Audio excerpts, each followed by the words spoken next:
Welcome to my channel. ഞാൻ ഇന്ന് ഇവിടെ നിങ്ങൾക്ക് പരിചയപ്പെടുത്താൻ പോണത് നമുക്കൊരു സാധാരണ ഇൻവെർട്ടർ സോളാർ ഇൻവെർട്ടറിലേക്ക് മാറ്റുമ്പോൾ അല്ലെങ്കിൽ നമ്മുടെ കയ്യിലുള്ള പഴയ ഇൻവെർട്ടറിനെ സോളാർ ഇൻവെർട്ടറിലേക്ക് മാറ്റാനായിട്ട് എന്തൊക്കെ കാര്യങ്ങൾ ശ്രദ്ധിക്കണം. അതുപോലെ തന്നെ നിങ്ങളുടെ കയ്യിലിരിക്കുന്ന നിലവിലുള്ള ബാറ്ററി, അതായത് C20, നമ്മുടെ സാധാരണ ഇൻവെർട്ടറുകൾക്കൊക്കെ യൂസ് ചെയ്യണ C20 ബാറ്ററി മതിയോ സോളാറിലേക്ക് മാറ്റാനായിട്ട്, അതോ നമുക്ക് സോളാർ ആപ്ലിക്കേഷന് മാത്രമായിട്ടുള്ള C10 ബാറ്ററി വാങ്ങണോ എന്നുള്ള കാര്യമാണ് നമ്മൾ ഇന്നിവിടെ നോക്കാൻ പോണത്. നമുക്കൊരു ഡയഗ്രത്തിന്റെ സഹായത്തോട് കൂടിയിട്ട് സാധാരണ ഇൻവെർട്ടറുകളിൽ സോളാറിലേക്ക് മാറ്റുമ്പോൾ എന്തൊക്കെ കാര്യങ്ങൾ ശ്രദ്ധിക്കണം എന്നുള്ളത് നമുക്ക് നോക്കാം. ഇപ്പോൾ സാധാരണ ഇൻവെർട്ടർ നമ്മൾ സോളാറിലേക്ക് മാറ്റുമ്പോൾ എന്തൊക്കെ കാര്യങ്ങൾ ആവശ്യമാണ് നമുക്ക് നോക്കാം. ബാറ്ററീനെ ചാർജ് ചെയ്യാനായിട്ടൊരു സോളാർ പാനൽ, അതിപ്പോൾ ഒരു ഏകദേശം നമുക്കൊരു 150 മുതൽ 200 ആഴ്ച വരെ ബാറ്ററിക്ക് ആണെന്നുണ്ടെങ്കിൽ ഏകദേശം ഒരു 300 മുതൽ 500 വാട്ട് വരെയൊക്കെ ഉള്ളതൊക്കെ എടുക്കാം. ഒരു 200 ആഴ്ചന്റെ ബാറ്ററി ഒക്കെ ആണെങ്കിൽ 450 മുതൽ 550 വരെയുള്ള ഹാഫ് കട്ട് പാനലുകൾ നമുക്ക് യൂസ് ചെയ്യാം ഇവിടെ. അതുപോലെ തന്നെ ഒരു 40 ആംപിയറിന്റെ MPPT ചാർജ് കൺട്രോളർ നമുക്ക് യൂസ് ചെയ്യണം. എന്താണ് MPPT ചാർജ് കൺട്രോളർ? ഈ സോളാർ പാനലിൽ നിന്ന് വരുന്ന വോൾട്ടേജ് ഇപ്പോൾ ഏകദേശം 49-50 വോൾട്ട് ഉണ്ടാവും. അതിനെ നമ്മുടെ ബാറ്ററി എത്ര വോൾട്ടിന്റെ? 12 വോൾട്ടിന്റെ ബാറ്ററിയാണ് അല്ലേ? അപ്പോൾ ഈ 12 വോൾട്ട് ബാറ്ററീനെ 49 വോൾട്ട് കൊണ്ട് ചാർജ് ചെയ്യിക്കാനായിട്ട് പറ്റില്ല. അപ്പോൾ അതിനെ വോൾട്ടേജ് കുറയ്ക്കും.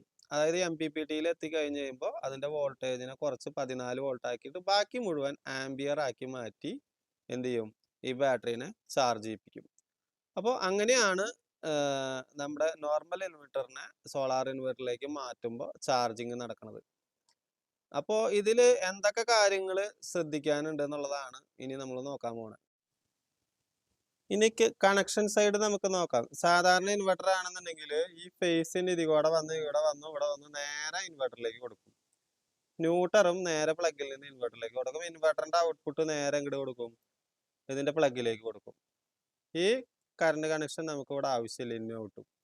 ഇപ്പൊ സോളാർ പിടിപ്പിക്കുമ്പോൾ നമ്മൾ എന്ത് ചെയ്യും? ഇതിന്റെ ഫേസിന് നേരെ ഇങ്ങോട്ട് വന്നിട്ട് എന്ത് ചെയ്യും? ഈ MPPTയുടെ ഇതിനുള്ളിൽ ഒരു റിലേ പിടിപ്പിച്ചിട്ടുണ്ട്, ആ റിലേയിലേക്ക് ഉള്ളിലേക്ക് കൊടുക്കും. അത് കഴിഞ്ഞിട്ട് റിലേയുടെ ഔട്ട് വശം എടുത്തിട്ട് എന്ത് ചെയ്യും? ഇൻവെർട്ടറിലേക്ക് കൊടുക്കും. അങ്ങനെയാണ് ഇതിന്റെ വർക്കിംഗ്. എന്തിനാണെന്ന് വെച്ച് കഴിഞ്ഞാൽ നമുക്ക് പറയാം, ബാറ്ററി വോൾട്ടേജ് ഫുൾ ആയി കഴിഞ്ഞ് കഴിയുമ്പോൾ, അതായത് ഈ ബാറ്ററിയുടെ ഫുൾ ചാർജ് എന്ന് പറയുന്നത് 14.2 വോൾട്ട് ആണ്. ഈ 14.2 വോൾട്ട് എത്തുമ്പോൾ MPPT ഈ റിലേനെ ഓൺ ചെയ്യിപ്പിക്കും. റിലേനെ ഓൺ ചെയ്യിപ്പിക്കുമ്പോൾ എന്തുണ്ടാവണേ? ഈ KCB എന്ന് വരുന്ന കറണ്ട് ഇവിടെ ബ്രേക്ക് ആവും, ഇപ്പുറത്തേക്ക് പോവില്ല, ഇൻവെർട്ടറിലേക്ക് എത്തില്ല. അപ്പോൾ ഓട്ടോമാറ്റിക്കലി എന്ത് ചെയ്യും? ഇൻവെർട്ടറിൽ നമ്മുടെ വീട്ടിൽ കറണ്ട് പോയാൽ എന്തായിരിക്കും അവസ്ഥ? ഇൻവെർട്ടർ ഓൺ ആവും. ഇൻവെർട്ടർ ഓൺ ആയി കഴിയുമ്പോൾ ഉണ്ടാവും യെല്ലോ ലൈറ്റിൽ കൂടെ ഇൻവെർട്ടറിന്റെ ഔട്ട്പുട്ട് പോവും, ന്യൂട്രൽ പ്ലഗിലേക്ക് പോകും. ഇൻവെർട്ടർ ഓണായി നമുക്ക് എല്ലാ കാര്യങ്ങളും സോളാറിൽ യൂസ് ചെയ്യാം. അങ്ങനെ യൂസ് ചെയ്ത് നമുക്കറിയാൻ പറ്റും, കാലത്ത് ഒരു 9 മണി മുതൽ ചാർജിങ് ഉണ്ട്, നല്ല ആംബിയർ ഇതിലേക്ക് വരണമെന്നുണ്ടെങ്കിൽ ചിലപ്പോൾ 3 മണി 4 മണി വരെയൊക്കെ ഇൻവെർട്ടർ ഓൺ ആയി കിടക്കും.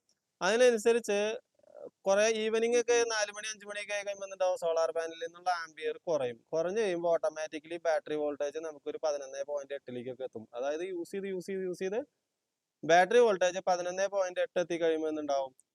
ഇവിടെ MPPT റിലേനെ പതുക്കെ ഓൺ ചെയ്ത് കൊടുക്കും. ഓൺ ചെയ്ത് കൊടുക്കുമ്പോൾ എന്തുണ്ടാവും? KCB എന്നുള്ള കറണ്ട് നേരെ ഇതുവഴി വന്ന് ഇൻവെർട്ടറിലേക്ക് ചെല്ലും. അപ്പൊ എന്തായി? ബാക്കി എല്ലാ സാധനങ്ങളും, അതായത് ഇൻവെർട്ടർ ഓഫായി. അപ്പൊ ബാക്കി എല്ലാ സാധനങ്ങളും KCBയിൽ വർക്ക് ചെയ്യാനായിട്ട് തുടങ്ങും. പക്ഷെ ഒരു പ്രശ്നമുണ്ട്.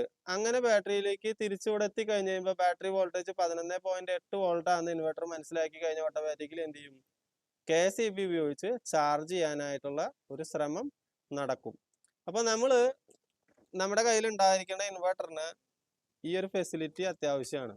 ഏത്? KCBയുടെ ചാർജിങ് ഓഫ് ചെയ്തിടാനുള്ള ഒരു പ്രൊവിഷൻ അതിനകത്ത് ഉണ്ടായിരിക്കണം.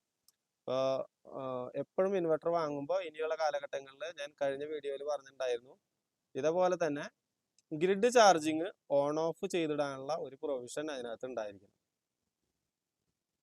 അതില്ല എങ്കിൽ, അതായത് നമ്മുടെ ഇൻവെർട്ടറിന്റെ ബാക്കിൽ ഒരു സ്വിച്ച് കൊടുത്തിട്ടുണ്ടാവും, ഗ്രിഡ് ചാർജിങ് ഓൺ ഓഫ്. അതില്ല എങ്കിൽ നമ്മൾ ഇതുപോലെ 14.2 എത്തുമ്പോൾ ഫുൾ ചാർജായി ബാറ്ററി ഇൻവെർട്ടറിലേക്കായി വർക്ക് ചെയ്ത് തുടങ്ങും. അതിനുശേഷം വൈകുന്നേരം തിരിച്ച് 11.8 വോൾട്ട് എത്തുമ്പോൾ എന്ത് ചെയ്യും? ഈ റിലേ പിടിച്ചിട്ട് ഇൻവെർട്ടർ ഓൺ ആയി കഴിയുമ്പോൾ ഇൻവെർട്ടർ ചാർജ് ചെയ്യാനായിട്ട് തുടങ്ങും. ചാർജ് ചെയ്യാനായിട്ട് തുടങ്ങുമ്പോൾ എന്തുണ്ടാവും? കൂടുതൽ കറണ്ട് നമ്മൾ ബാറ്ററീനെ ചാർജ് ചെയ്യാനായിട്ട് എടുക്കും. പകല് നമ്മളിവിടെ സോളാർ പാനൽ ഉപയോഗിച്ച് എത്രത്തോളം കറണ്ട് സേവ് ചെയ്തോ അതിന്റെ ഇരട്ടി നമ്മൾ ഇവിടെ ഇൻവെർട്ടറിൽ നിന്ന് ബാറ്ററി ചാർജ് ചെയ്യാനായിട്ട് എടുക്കും. അപ്പൊ അങ്ങനെ എടുക്കാനായിട്ട് പാടില്ല. അപ്പൊ എന്ത് ചെയ്യണം? KCB ചാർജിങ് ഓഫ് ചെയ്തിടാനുള്ള സ്വിച്ച് ഇൻവെർട്ടറിനകത്ത് ഉണ്ടായിരിക്കണം. അപ്പോൾ നമ്മൾ അങ്ങനെ ഒരു പ്രൊവിഷൻ ഉള്ള ഇൻവെർട്ടർ ആണോ നമ്മുടെ എന്നുള്ളത് ആദ്യം നമ്മൾ ഇൻസ്പെക്ട് ചെയ്യണം. ഇല്ല എന്നുണ്ടെങ്കിൽ ചില ബോർഡുകളിലൊക്കെ കമ്പനി ഇൻവെർട്ടറുകളാണെങ്കിലും നമുക്ക് അതിനകത്ത് സ്വിച്ച് പിടിപ്പിക്കാനുള്ള പ്രൊവിഷൻ ഉണ്ട്. ഇല്ല എങ്കിൽ അങ്ങനത്തെ ബോർഡ് മാറ്റി വയ്ക്കാനുള്ള പ്രൊവിഷൻ ഉണ്ട്. അപ്പം അത് നമ്മൾ സെറ്റ് ചെയ്യണം, അല്ലെങ്കിൽ പുതിയ ഇൻവെർട്ടർ വാങ്ങണം. ഈ C20 ബാറ്ററിയുടെ പ്രത്യേകത എന്താണെന്ന് വെച്ച് കഴിഞ്ഞാൽ ഇതിനകത്ത് 8 ആംപിയർ ചാർജിങ് ചെയ്യാനേ പറ്റുള്ളൂ. 8 അല്ലെങ്കിൽ 9 അല്ലെങ്കിൽ മാക്സിമം 10 ആംപിയർ വെച്ചിട്ടേ നമുക്ക് ചാർജ് ചെയ്യാനായിട്ട് പറ്റുള്ളൂ. അതിൽ കൂടുതലായി കഴിഞ്ഞ് കഴിഞ്ഞാൽ ബാറ്ററി കംപ്ലൈന്റ് ആവാനുള്ള സാധ്യത വളരെ കൂടുതലാണ്. മാത്രമല്ല ഇൻവെർട്ടർ ഉപയോഗിച്ച് നമ്മൾ ഈ ബാറ്ററിനെ ചാർജ് ചെയ്യാന്ന് പറഞ്ഞു കഴിഞ്ഞാൽ എപ്പോഴും ഒരു കോൺസ്റ്റന്റ് ആംപിയർ വെച്ചിട്ടായിരിക്കും ചാർജ് ചെയ്യുക. എന്ന് വെച്ച് കഴിഞ്ഞാൽ ഒരു 8 ആംപിയർ ഈ ബാറ്ററി ഡൈൻ ആണെങ്കിൽ ഒരു 8 ആംപിയർ വെച്ച് കണ്ടിന്യൂസ് ആയിട്ട് കോൺസ്റ്റന്റ് കറണ്ടിൽ ചാർജ് ചെയ്യും.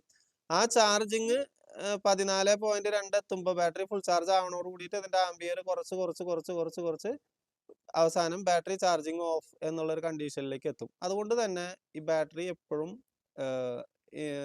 സാധാരണ ഇൻവെർട്ടർ ഉപയോഗിക്കുന്ന വീടുകളിൽ C20 ബാറ്ററി ധാരാളമാണ്. എന്നാൽ സോളാർ ആപ്ലിക്കേഷൻ ഉപയോഗിച്ചിട്ടാണ് നമ്മൾ സാധാരണ വീടുകളിൽ സാധാരണ ഇൻവെർട്ടറുകൾ കണക്ട് ചെയ്ത് കഴിഞ്ഞ് കഴിഞ്ഞാൽ സോളാർ പാനലിൽ നിന്ന് വരുന്ന വോൾട്ടേജ് വെയിൽ കൂടുന്നതിനും കുറയുന്നതിനും ആനുപാതികമായിട്ട് ഇവിടെ ചാർജിങ് ആംപിയർ വ്യത്യാസം വരും.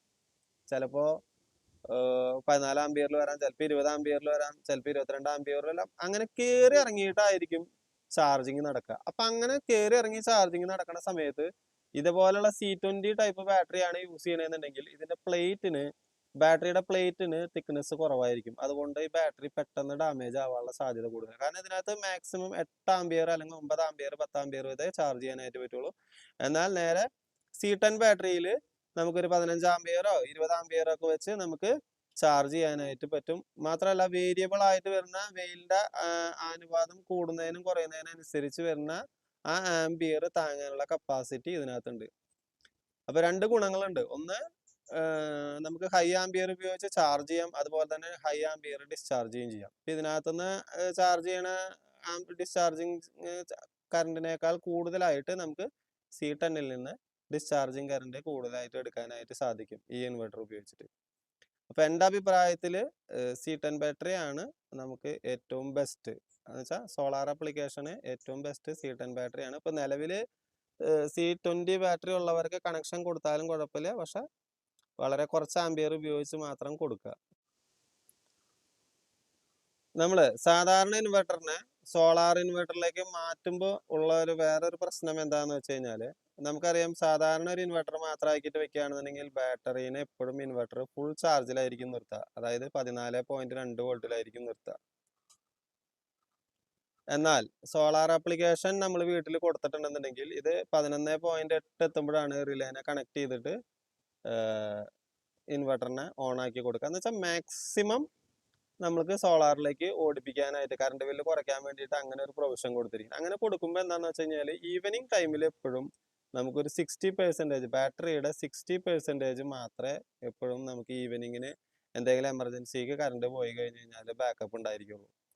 അപ്പൊ അതുകൊണ്ട് നമ്മളെപ്പോഴും എന്ത് ചെയ്യണമെന്ന് വെച്ച് കഴിഞ്ഞാൽ അങ്ങനെയുള്ള സിറ്റുവേഷനിൽ നമ്മളിവിടെ BLDC ഫാനുകൾ ഉപയോഗിക്കുകയാണെങ്കിൽ കുറെ കൂടി ബാക്കപ്പ് കിട്ടാനായിട്ട് സാധിക്കും. കാരണം സാധാരണ സീലിംഗ് ഫാൻ ആണെങ്കിൽ ഇതിന്റെ നമുക്കൊരു സാധാരണ വീടുകളിൽ ഇൻവെർട്ടർ വെച്ചിട്ട് ഒരു 100% ചാർജ് നമുക്ക് യൂസ് ചെയ്യാനായിട്ടുണ്ടെന്നുണ്ടെങ്കിൽ ഒരു 5-6 മണിക്കൂർ കിട്ടുന്നത് ഇതിലൊരു 3-4 മണിക്കൂറൊക്കെ ചിലപ്പോൾ കിട്ടുള്ളൂ. കാരണം എന്താ, കറണ്ട് ബില്ല് കുറയ്ക്കാൻ വേണ്ടിയിട്ട് മാക്സിമം 11.8 വോൾട്ട് എത്തണ വരെ ഇൻവെർട്ടർ ഇതിൽ വർക്ക് ചെയ്യും. പിന്നെ കുറച്ച് നേരം കൂടി ചാർജ് ചെയ്തിട്ട് ഒരു 12.6-7 വോൾട്ട് ഒക്കെ വരെ ആക്കി നിർത്തും. എന്നാലും 60% ഉണ്ടായിരിക്കുള്ളൂ. അപ്പോൾ നമ്മൾ ഇങ്ങനെ കൺവേർഷൻ ചെയ്യുന്നതിന്റെ കൂട്ടത്തിൽ നമ്മൾ ബെഡ്റൂമുകളിലോ നമുക്ക് എവിടെയാണോ ഫാൻ കറണ്ട് ആ വശത്തൊക്കെ നമ്മൾ BLDC ഫാൻ ആക്കുകയാണെങ്കിൽ ഒരു രാത്രി ഫുള്ള് കറണ്ട് പോയി കഴിഞ്ഞാലും ഈ ബാറ്ററിയിൽ പിടിച്ചു നിന്നോളും.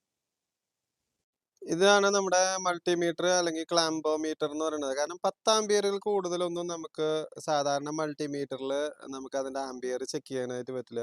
പക്ഷെ അത്തരത്തിലുള്ള കേസുകളിൽ നമുക്ക് അറിയാൻ പറ്റും. കണ്ട 200 DC ആംപിയർ നമുക്ക് ഇതേപോലെ ഈ ക്ലാംബോമീറ്ററിന്റെ അകത്തൂടെ വയറെ കടത്തി വിട്ട് കഴിഞ്ഞ് കഴിഞ്ഞാൽ നമുക്ക് എത്ര ആംപിയറിലാണ് സോളാർ പാനൽ ചാർജ് ചെയ്യണത്, എന്തുകൊണ്ടാണ് C10 ബാറ്ററി തന്നെ യൂസ് ചെയ്യാൻ പാടുള്ളൂ സോളാർ ആപ്ലിക്കേഷൻ എന്നുള്ളത് നമുക്കിപ്പോൾ നോക്കാം.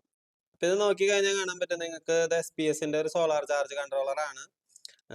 അപ്പൊ ഇതിനകത്ത് കണ്ടില്ലേ, നമുക്ക് ആ തടിച്ചിട്ടുള്ള 2 വയറുകൾ പോകുന്നുണ്ട്. ഒന്ന് ഈ കാണുന്നത് പോസിറ്റീവ്, അതായത് ചാർജ് കൺട്രോളറിൽ നിന്ന് ബാറ്ററിയിലേക്ക് പോണ പോസിറ്റീവ്. ഈ കാണുന്നത് ചാർജ് കൺട്രോളറിൽ നിന്ന് ബാറ്ററിയിലേക്ക് പോണ നെഗറ്റീവ്. ഇത് സോളാർ പാനലിൽ നിന്ന് വരുന്ന പോസിറ്റീവ്, ഇത് നെഗറ്റീവ്. ഇതാണ് 2 റിലേയുടെ പോയിന്റുകൾ, ഈ 2 എണ്ണം. ഇതാണ് റിലേയുടെ ഇൻവെർട്ടറിന്റെ റിലേ ഇൻ കൊടുക്കേണ്ടതും റിലേ ഔട്ട് കൊടുക്കേണ്ടതും. അതായത് ഫേസ് ഇൻ ഇതിൽ കൊടുക്കുക, ഇതിന്റെ ഔട്ട് എടുത്തിട്ട് വേണം നമ്മൾ ഇൻവെർട്ടറിലേക്ക് കൊടുക്കാനായിട്ട്. അപ്പോൾ നമ്മൾ ക്ലാമ്പ് മീറ്റർ വെച്ചിട്ട് ഇതിൽ കണക്ഷൻ കൊടുത്തിട്ടുണ്ട്, കണ്ടോ. അപ്പോൾ ക്ലാമ്പ് മീറ്റർ വെച്ച് കണക്ഷൻ കൊടുത്തിട്ടുണ്ട്. അപ്പോൾ ഇതിൽ 11.3 ആംപിയർ വീതം വന്നിട്ടുണ്ട് ചാർജിങ്. ഇനി ഇത് പെട്ടെന്ന് തന്നെ കൂടും കുറയണത് നമുക്ക് നോക്കാം. ഇപ്പൊ ഇത് നിങ്ങൾക്ക് നോക്കി കഴിഞ്ഞാൽ വെയിൽ സ്റ്റാർട്ട് ചെയ്യാണ്, പെട്ടെന്ന് തന്നെ ചാർജിങ് ആംപിയർ കൂടും കുറയും ചെയ്യണ കണ്ടോ. അപ്പൊ ഇങ്ങനെയുള്ള വേരിയേഷൻസ് ഭയങ്കരമായിരിക്കും. ഏത് സോളാർ ആപ്ലിക്കേഷൻ ഉപയോഗിച്ചിട്ട് നമ്മൾ MPPT ചാർജ് കൺട്രോൾ ഉപയോഗിച്ചിട്ടുള്ള പാനലിൽ നിന്ന് വരുന്ന ചാർജിങ് ഇങ്ങനെ കയറി ഇറങ്ങിയിട്ടായിരിക്കും നിൽക്കുക. അപ്പോൾ ഇത് താങ്ങാനുള്ള ഒരു കപ്പാസിറ്റി C10 ബാറ്ററിക്ക് മാത്രമേ ഉണ്ടായിരിക്കുള്ളൂ. C20 ബാറ്ററിക്ക് ഇത് താങ്ങാനുള്ള കപ്പാസിറ്റി കുറവായിരിക്കും. എൻ്റെ ഇന്നത്തെ വീഡിയോ എല്ലാവർക്കും ഇഷ്ടമായിട്ടുണ്ടാവും ഞാൻ വിചാരിക്കുന്നു. ഇഷ്ടമായിട്ടുള്ളവരെ സബ്സ്ക്രൈബ് ചെയ്യാനും ഷെയർ ചെയ്യാനും മറക്കരുത്.